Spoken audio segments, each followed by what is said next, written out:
Le bassin du Follet est aménagé sur le cours du ru de Ballory afin de récupérer les eaux pluviales venant des quartiers urbanisés.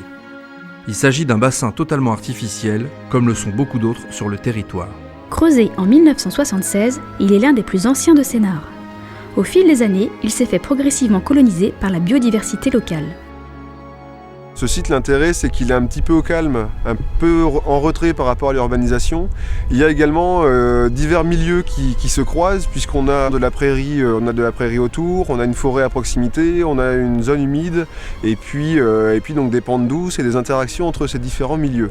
Le SAN de Sénart transforme en 1999 ce bassin de 8 hectares en une réserve naturelle volontaire qui sera ouverte au public en 2004. Les efforts du SAN de Sénart, qui en assure la gestion, sont récompensés en 2005 par le classement de l'étang du Follet en réserve naturelle régionale. Alors ici, en fait, le site a été classé surtout pour l'avifaune, donc les oiseaux du site, essentiellement, beaucoup d'oiseaux nicheurs, mais également des oiseaux migrateurs. Et puis au fur et à mesure des années, en fait, on a fait des inventaires, on a trouvé des espèces intéressantes, que ce soit des insectes, que ce soit au niveau botanique aussi, puis il y a plus de 100 espèces sur le site, et puis également des chauves-souris, des mammifères, les poissons. Enfin voilà, il y a beaucoup d'espèces intéressantes sur le site. Pour les amoureux de la nature, le bassin est en partie ouvert à l'observation.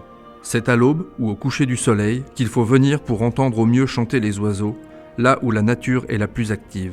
Il y a une partie qui est ouverte pour le public pour pouvoir venir observer les espèces, de loin de préférence, et puis il y a une partie qui est volontairement restée fermée au public, qu'on appelle une zone de calme, qui permet aux espèces finalement de s'y retrouver, de se sentir en sécurité et de continuer à fréquenter le site.